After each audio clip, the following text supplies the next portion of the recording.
Good evening. Mustafa, I want you to sit right over here. Sit right over here, Mustafa. Because I know as I do this material here, once you do it 3 times, it's yours, you know? So I want you to be close to me. I want you to look at someone on your right and left, shake their hands and say, I'm doing better than good and better than most. Let's do that right quick, please.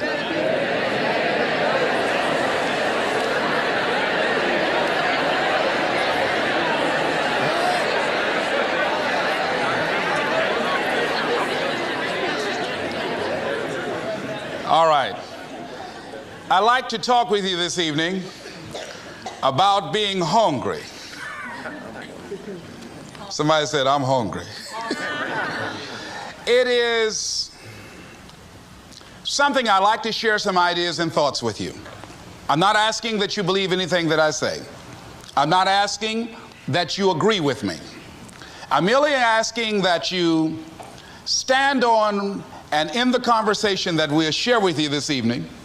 And if there's something that I say that can fit and work for you, I say use it. If not, discard it and let it be.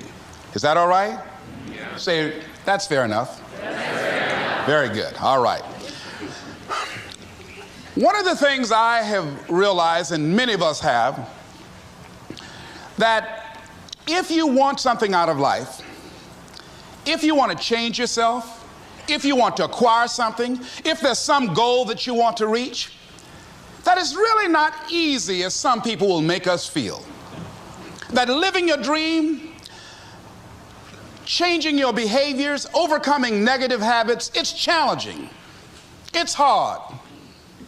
That living alone is just very difficult. And once we begin to come to grips with the fact that living is difficult, life is very challenging. I heard a song once by a guy named Dimples called, If It Ain't One Thing, It's Another.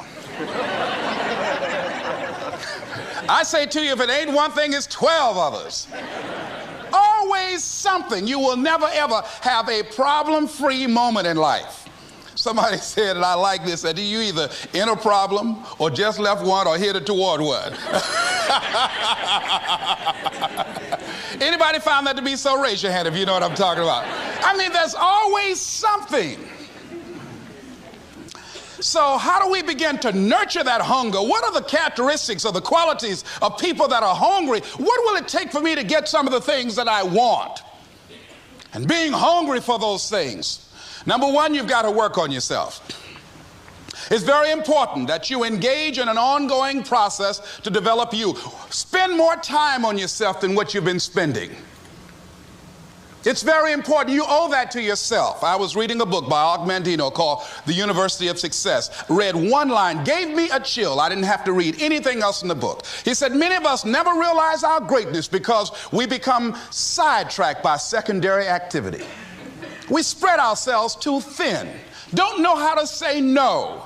And we find ourselves doing all kinds of things and never ever have time to do those things that we need to do to work on ourselves. And then there goes a second, there goes another second, there goes another second, and we can't stop and hold time. And before you know it, you wake up one day and you're behind on your dreams and your bills.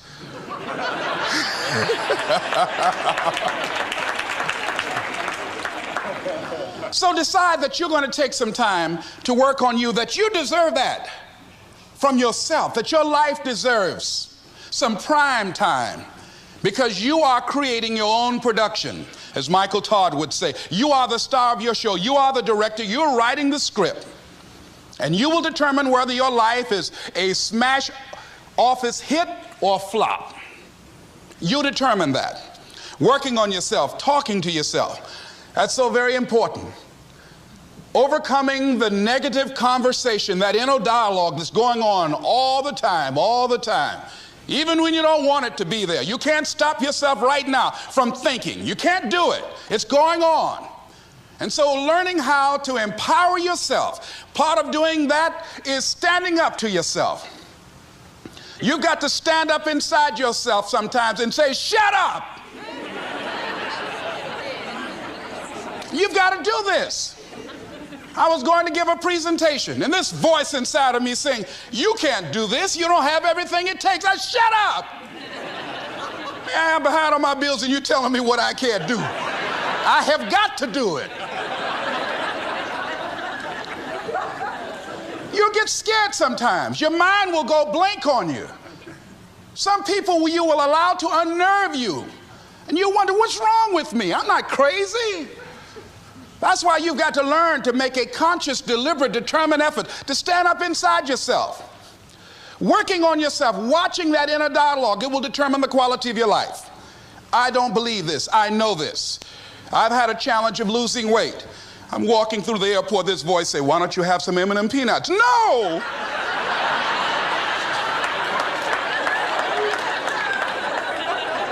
Well, just one. Then after you eat that, you might as well have a Snicker now, you sucker. I mean, it's challenging. My mother fixed a kind of sweet potato pie you can't eat with your shoes on. Have to take your shoes off so you can wiggle your toes. It sticks on my fingers. It says, eat it. One little bite won't hurt. That voice, constantly. Little demons from Colonel Sanders driving my car in there. I had to say, no. I'll diet tomorrow. I saw a skinny man get hit by a truck. Had he had a little bit more weight, he might have lived, you know. Some of you know what I'm talking about. Raise your hand if you know that. That voice is awesome. So you have got to stand up to that voice. When you're working on something you want to achieve, you have got to stand up to that voice. You've got to sell yourself every day on your abilities, on what you're doing, on the goal that you want to reach. You've got to sell yourself every day, according to your level of belief. It will manifest itself in what you're doing. Whatever we have right now, whatever we're demonstrating in our lives, is a result of what we believe subconsciously that we deserve. And part of increasing that belief level is that you have got to convince yourself every day. You've got to sell yourself. I do a lot of training for many corporations, and I conduct sales seminars, and I've heard all kind of guys doing techniques and training people techniques of how to close sales and how to work with and begin to control the sale and how to ask for the close. Let me share something with you. You can learn all the techniques in the world. If you don't believe in yourself, it won't happen for you. I learned all of it. So that's why I do a training called Focus on the Seller. You've got to focus on you. And as you convince you, as you sell yourself every day, you will begin to see a difference in the things that you're doing. Selling yourself on your ability to perform a job, to achieve a certain objective. Telling yourself every day, here I go again. And I got what it takes. This is my day. And nothing out here is going to stop me. And when you go out there in life, say, come over here. Say it again. Well, I'll be back tomorrow. That brings me to the next thing. It takes courage to act. Part of being hungry when you've been defeated, it takes courage to start over again. I used to do door-to-door sales, and I was working with another friend of mine, and door-to-door sales, I mean, it's punishing. It's cruel and unusual punishment. And I was a little boy knocking on the door. Hello, would you like to buy a nice working television set? No money down? No! Bam! They slammed the door in your face. And the friend of mine that was working with me, they slammed the door in his face, and I looked back, and he was going to the car. He said, I can't do this. And he sat down in the car, and he said, you go ahead, I'll be here when you get back. Now, he had a mother and father to take care of him. My mother was ill. I am adopted. I was hungry. I had to go on. I learned something about myself. That when you step into your fears, somebody said, it was Winston Churchill, he said that courage is going from failure to failure without losing enthusiasm. When you step into your fears and continue to push yourself to go on, something happens for you. It will enable you to transcend yourself. I went to the next store. You like to buy a nice working television? No! Bam! Went to the next one. No! Bam! After a while, I no longer took it personal.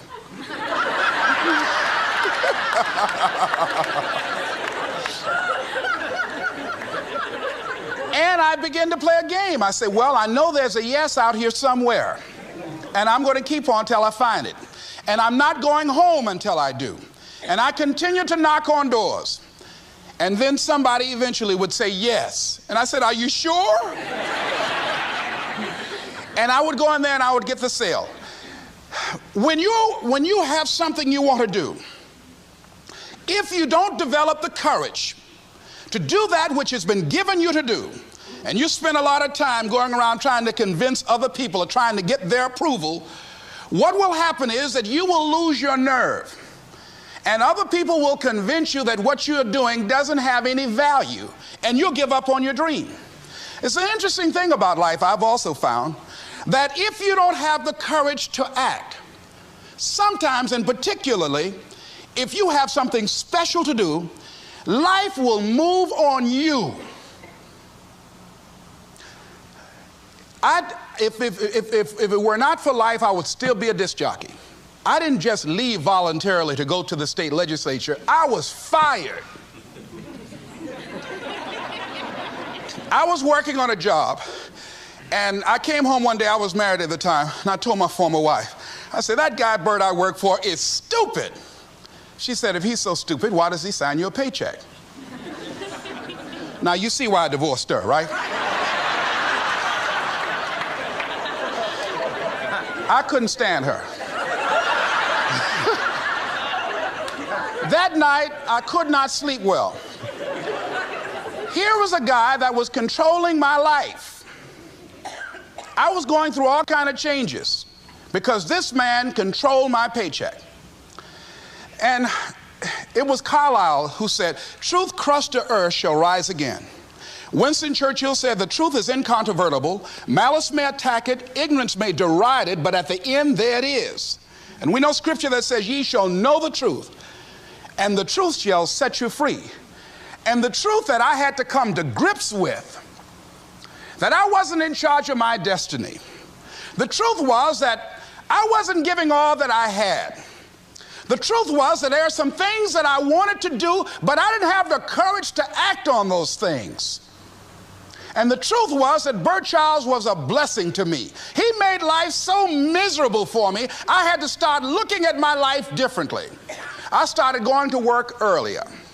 I started being the last one to leave there. I started working harder than anybody else. The other guys could not. Why would you work so hard, Les? I said, I'm not working for them. I have been cheating, Bert, I thought. I've been cheating myself and my family. Wherever you are, whatever you're doing, do it with everything that you have. Develop the habit of giving more than what you're paid for. Develop the habit of setting standards that others will be measured by. Someone said, do not go where the path may lead, but go where there's no path and leave a trail. All right? It is easy to be negative today. It is easy to have low morale today. I was at a corporation and they're going through downsizing and going to lay off some 1,500 people over the next few weeks. It's very depressing there. And those people that stay there 9 times out of 10, they're just going to do just enough to keep from getting fired. Anybody can do that. But if you can begin to harness yourself and say that where I am, I'm going to do the best I can with what I got, because that is an expression of who I am. If you get into the habit of just being mediocre, it will become a part of your consciousness. If you get in the habit of giving less than what you have it within you to give, it will begin to reflect itself in your personality. It will begin to damage you psychologically. And you don't want to be a part of that kind of self-destructive behavior. And so you want to set some high standards for yourself. The next thing, part of what feeds that hunger, you've got to develop a sense of urgency. Aurelia said, stop living your life like you have 1,000 years to live. In life, you're either here today and you're gone today. If there's something that you want to do and you can't do it all at one time, do just a little bit of it. I like what Robert Schuller says. He said, by the yard it's hard, but inch by inch, anything is a cinch. Do just a little bit of it. A friend of mine, Bobby Kerr, used to be a roommate. Bobby wanted to go into the area of public relations. He loved working with the public. Young lady he wanted to marry named Clarice. Bobby was a great procrastinator. Pretty soon the job where Bobby worked, they transferred him to another location. He went out to celebrate with the people on that new job site. And Bobby suffered a massive heart attack and died. Bobby didn't drink and didn't smoke, was under 40, and he died. Ask your question, how much time do you have left? How much time do you have left? When you start thinking about that, we don't know. We don't know. Bobby took all the greatness and all of the talent and all of his abilities to his grave with him. One of the things he could have put in parentheses under his name, he didn't use all his stuff. And most of us do that. Most of us don't use the stuff that we have brought into the universe. And we want to make a conscious, deliberate, determined effort to start living life with a sense of urgency and using what we've got. Using ourselves up, sharing what we brought into the universe to share. Because if we don't, nobody else will.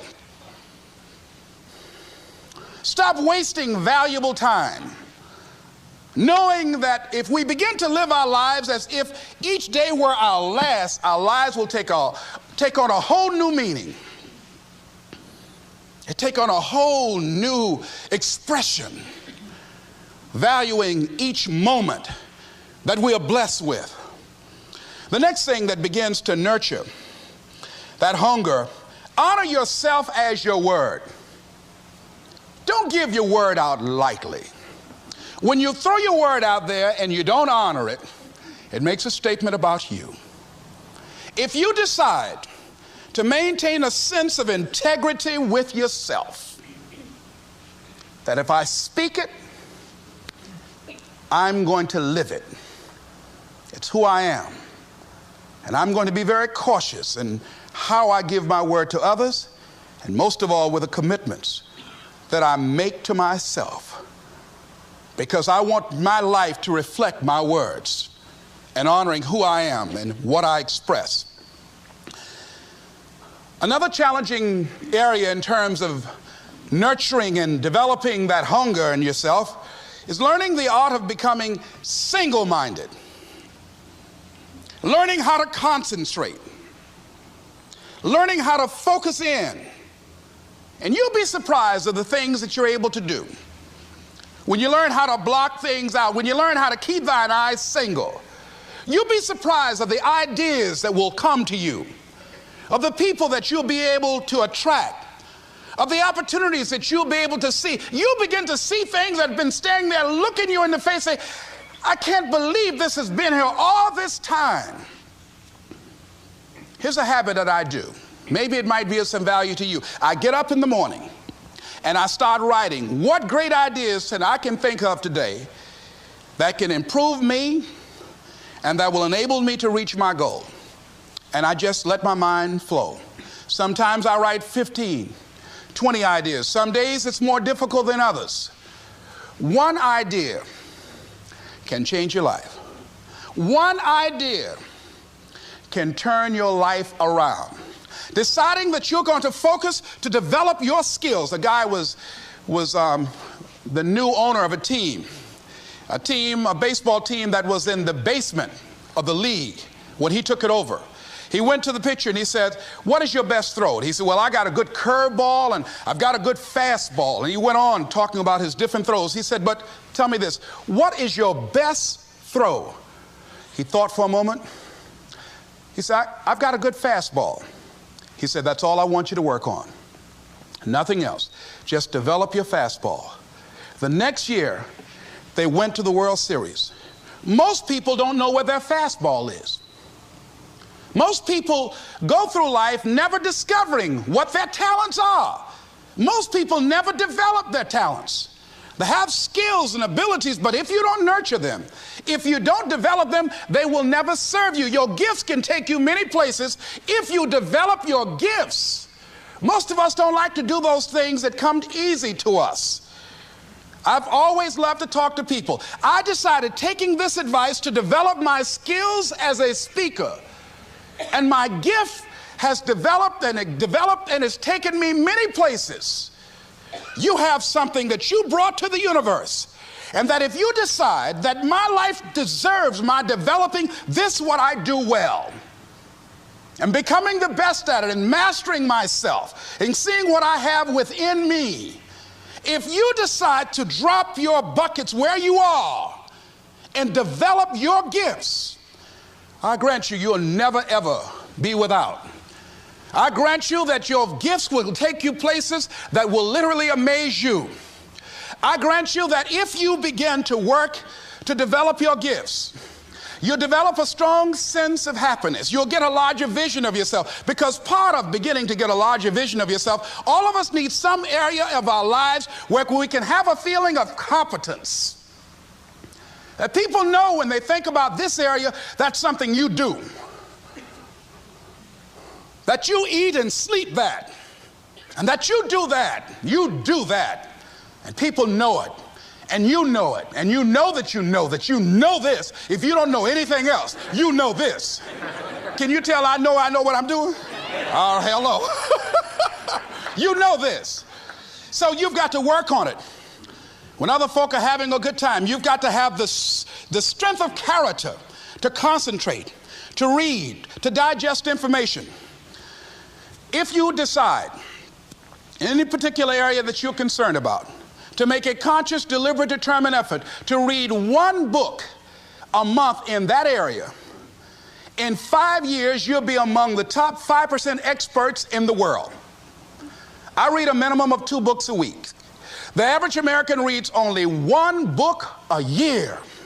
If you decide that area that you love, that you are going to master that particular area, in this era of accelerated change, overwhelming complexity, and tremendous competition, as you begin to develop and expand your skills and your talents and your vision of yourself, you will always be in control of your destiny. The next thing is, whatever it is that you want to do, you want to do it massively. I have a friend who was telling me that his sales were down. I said, well, how many phone calls you make a day? He said, 25. I said, double them. Make 50 or 75 or 100. He said, oh man, that's just too much. What do you mean too much? You behind on your bills? You're talking about too much? You know one way to get back on your feet real quick is to miss 2 car payments? You talking about you're tired? There's no competition out here. Decide that you're going to push yourself. Most people won't do that. Most people give up on themselves easily. You know the human spirit is powerful. There's nothing as powerful. It's hard to kill the human spirit. They asked Benjamin Disraeli, a man who became the head of a country at a time when Jews were not allowed out after 10 o'clock. They said, how did you do it? How do you achieve it against such great odds? He said, nothing can resist the will of a people that will stake even their existence on the extent of their purpose for good. That when you have a made-up mind, when you decide that you want to do something, I was reading something the other day, he said, the power to hold on in spite of everything, the power to endure, this is the winner's quality. The hunger, the ability to face defeat again and again without giving up. This is a winner's quality. You have that quality within you. When you're hungry, you don't care about the facts. You don't care about the odds. Doug Williams played for the Washington Redskins, quarterback. John Elway of the Denver Broncos in the Super Bowl. Everybody was talking about Elway. After the Super Bowl, when Doug Williams made a historic passing game, they asked him, said, how were you able, in spite of all of the negative publicity saying that you couldn't win, how did you do it? He said, I ignored my critics. I just didn't pay any attention to them. I ignored myself because they kept on saying it so much. There were times I doubted whether or not I can do what I needed to do. There's a Doug Williams in everybody here. There's greatness in you. And you've got to learn how to tune out the critics outside and the critic inside. And since I'm going to do this, I'm going to harness my will. And I'm not going to let anything stop me. I deserve this. I'm going to do it until. And this friend, I told him, said, start increasing your calls. I said, I make 100 calls a day. I got a callus in my ear. My ear kind of dark. You can't see it, but it's there.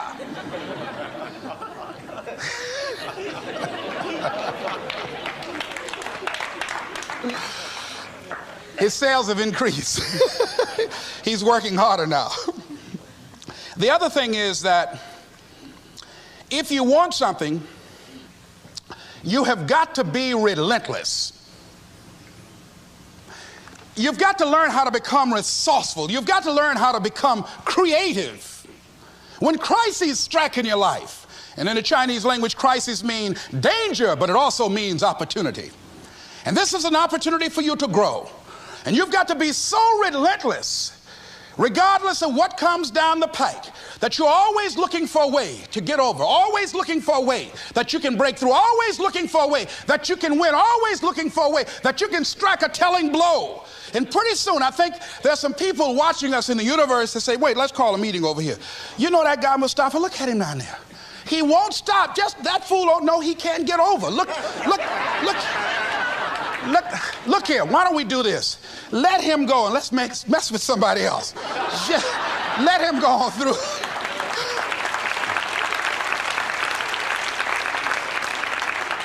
Life will just get tired of whipping you sometimes. And just say, let's just let this one go. I believe this. Now, no one has told me this, but I just kept on kicking. I didn't have sense enough to stop. I was intelligently ignorant. I didn't know what I couldn't do. So I just tried anything. And the fascinating thing about life, because you can't get out of it alive, you might as well have a good time, you know? You might as well have a good time. Live your life with passion, with some drive. I was giving a seminar the other day, and I mentioned that I was going to do some training in August with some young teenagers and take about 100 away to a 2 or 3 day camp and wipe them out. Been working on this. So after the speech, one of the parents walked up to me and said, Mr. Brown, I'd like for you to do something for my son. He's not motivated.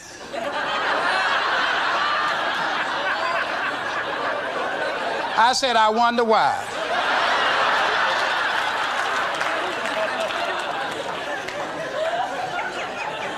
I wonder what's wrong with him. He had no fire whatsoever. See, what you do speaks so loudly folk can't hear what you're saying.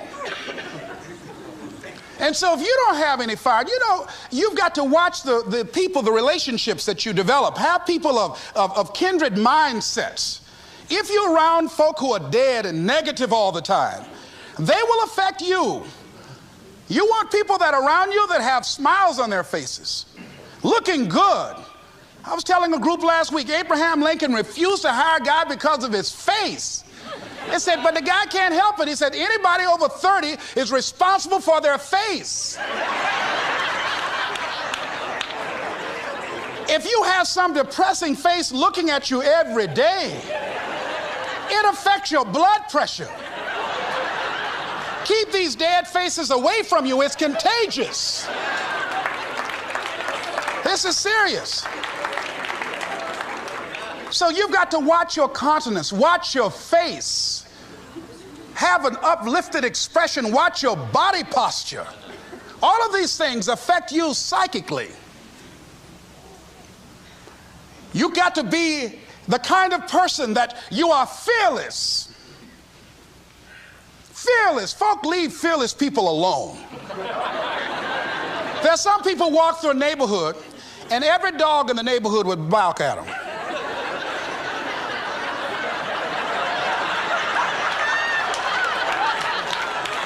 But there's some people come through and ain't nobody gonna mess with this.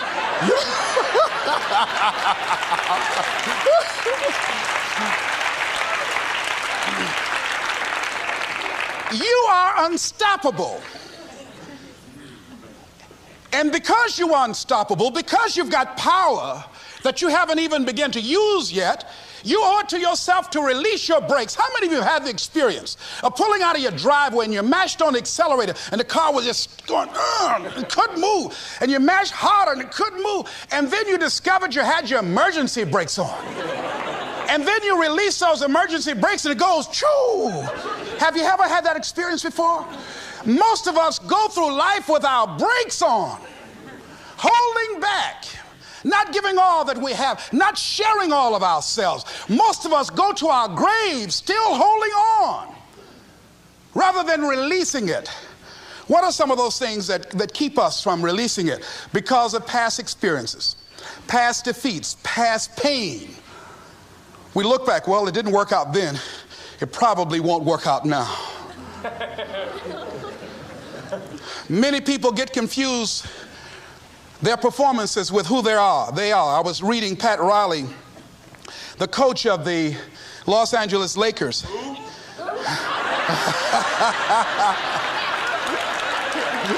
But you're going to like this quote here.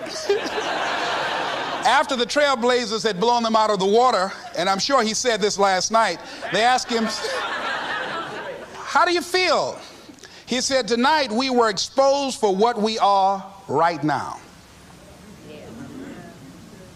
You see? That if my speech tonight doesn't work, it doesn't mean that I'm a bad speaker. It means that what I did didn't work tonight. And I've got to separate what I do from who I am. And I've got another shot. See, the last chapter to your life has not been written yet, and it doesn't matter about what happened yesterday. It doesn't matter about the things that you've done that you feel guilty about. If you wouldn't do it today, you're convicting an innocent person. You've been reborn to a new state of consciousness. And as they say, if we knew better, we would do better. And so you begin to decide, I'm not going to be denied. I remember, and I was telling someone, and they asked me, would you repeat that again?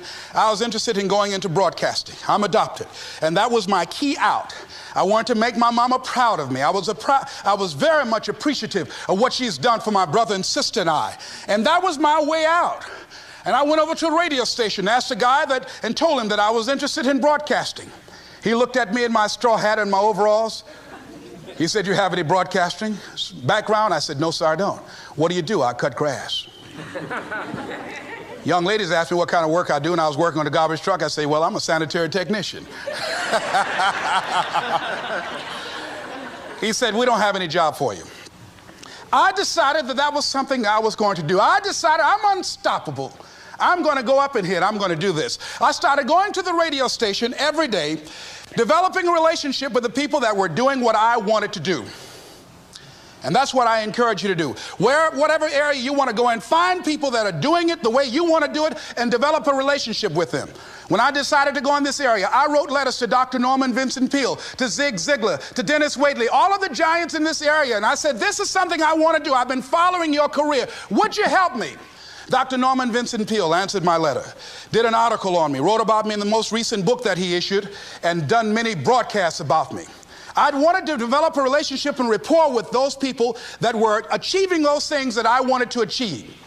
By the same token, I would go to the radio station, and I developed a relationship with the guys.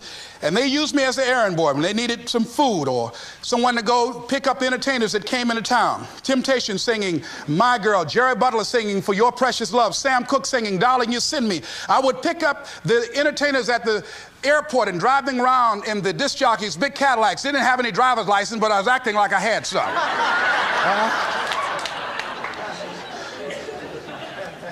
Every day I used to go home and work on my communication skills, developing myself. It was Whitney Young. He said, it's better to be prepared for an opportunity and not have one than to have an opportunity and not be prepared. Start working and developing yourself now and prepare yourself for what it is that you want, because you expect to get it. And when the disc jockeys were in the control room, I would go in and watch them and develop a trust level, and they would let me stay, and I would watch and observe them working the controls. When you want something out of life, don't worry about how you're going to get it. How is none of your business. The most difficult thing it is to hold the vision. It's to hold the vision. So there I was at the radio station. A guy was on the air and he started to drink by the name of Rock. I was outside the window looking at him and watching.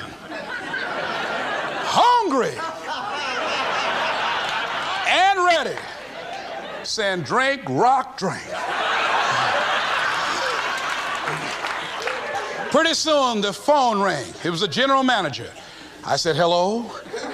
He said, Les, this is Mr. Klein. I said, I know. He said, Rock can't finish his program. He's slurring his words. I said, I know. Can you work the controls until one of the other disc jockeys come in? Would you call them? I said, yes, sir. I hung the phone up. I said, now he must be thinking I'm crazy.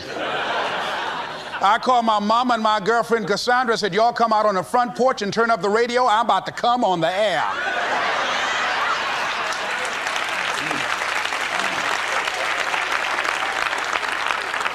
I waited about 15 minutes. I called him back.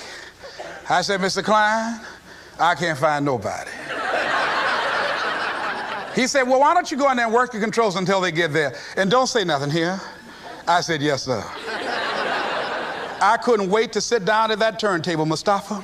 I said, look out, this is me, LB, Triple P, Les Brown, your platter playing Papa. There were none before me, and there will be none after me. Therefore, that makes me the one and only. Young and single and love to mingle, certified, bona fide, and indubitably qualified to bring you satisfaction and a whole lot of action. Look out, baby, I'm your love man. I was hungry.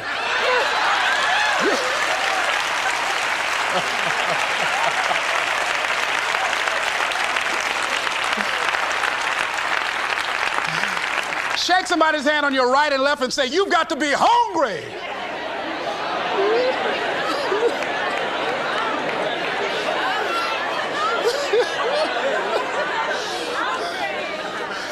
Boy, y'all something else. You hear me? You want to be persistent about what it is that you want to achieve. Alexander Graham Bell said, what this power is, I cannot say.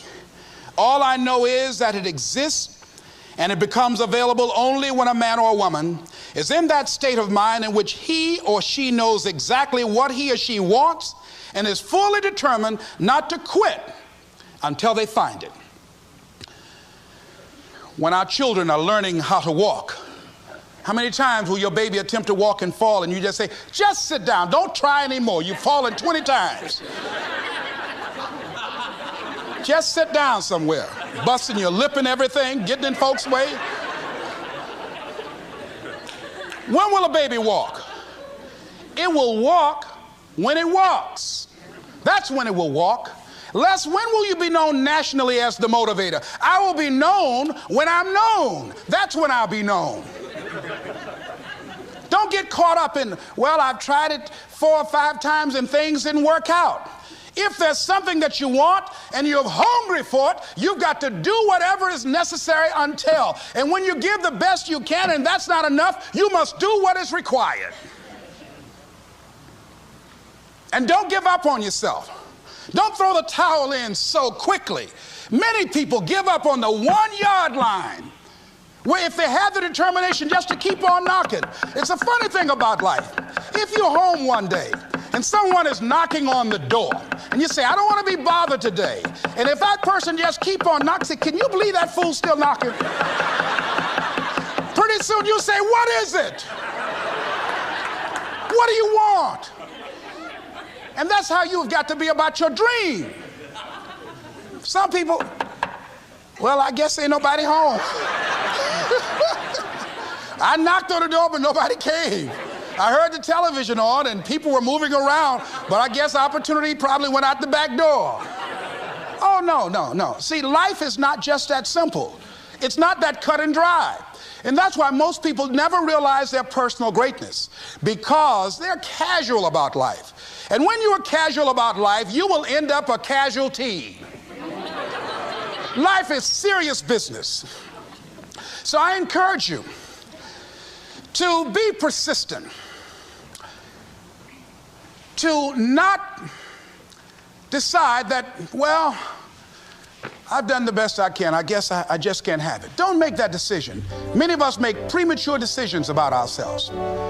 Calvin Coolidge said something, a man who was a president that was not known for his eloquence or making any historical decisions, but something he wrote about persistence. And he says, press on. Nothing can take the place of persistence. Talent will not. The world is full of unsuccessful people with talent. Genius will not. Unrewarded genius is almost a proverb. Education alone will not. The world is full of educated derelicts.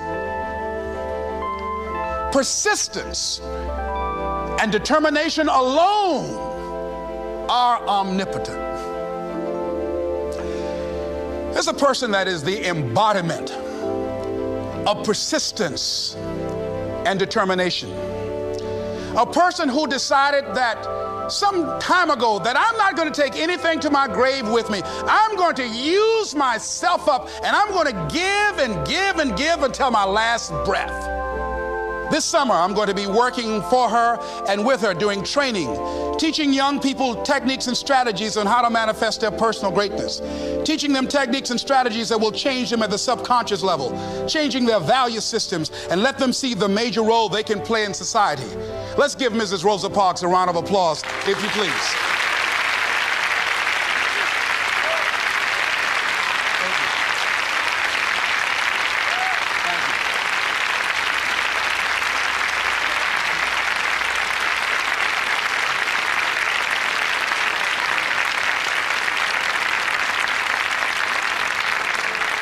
Here we are in the presence of greatness. Mrs. Parks, people over here couldn't see you. Would you come up? Could you? She's such a beautiful person.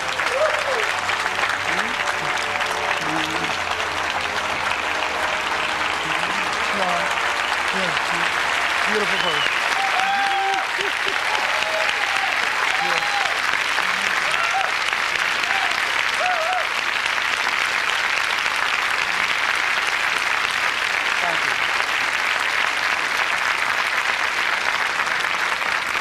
I encourage you to see Mrs. Parks and Mrs. Elaine Steele about the Rosa and Raymond Parks Institute for Self-Development. If you're interested in your children participating in that, they have some information over here to share with you. It is just fascinating and just a blessing to have this woman when a lot of folk who are giving up. And here this year she celebrated her 75th birthday and still has a dream of being an instrument of change.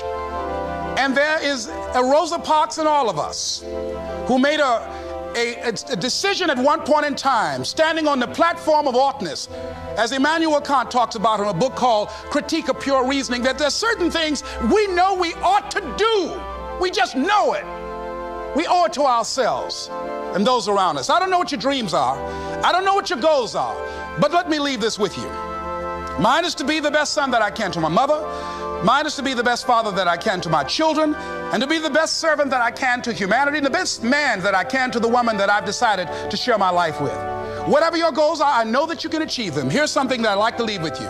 It says simply that if you want a thing bad enough to go out and fight for it, to work day and night for it, to give up your time, your peace, and your sleep for it, if all that you dream and scheme is about it, and life seems useless and worthless without it, and if you gladly sweat for it and fret for it and plan for it, and lose all your terror of the opposition for it, and if you simply go after that things that you want with all of your capacity, strength and sagacity, faith, hope, and confidence, and stern pertinacity, if neither cold poverty, famish, or gout, sickness, or pain of body and brain can keep you away from the thing that you want, if dogged and grim you besiege and beset it, with the help of God you'll get it. This is Mrs. Mamie Brown's baby boy, Leslie Calvin Brown, saying it's been a plum-pleasing pleasure as well as a privilege. Thank y'all.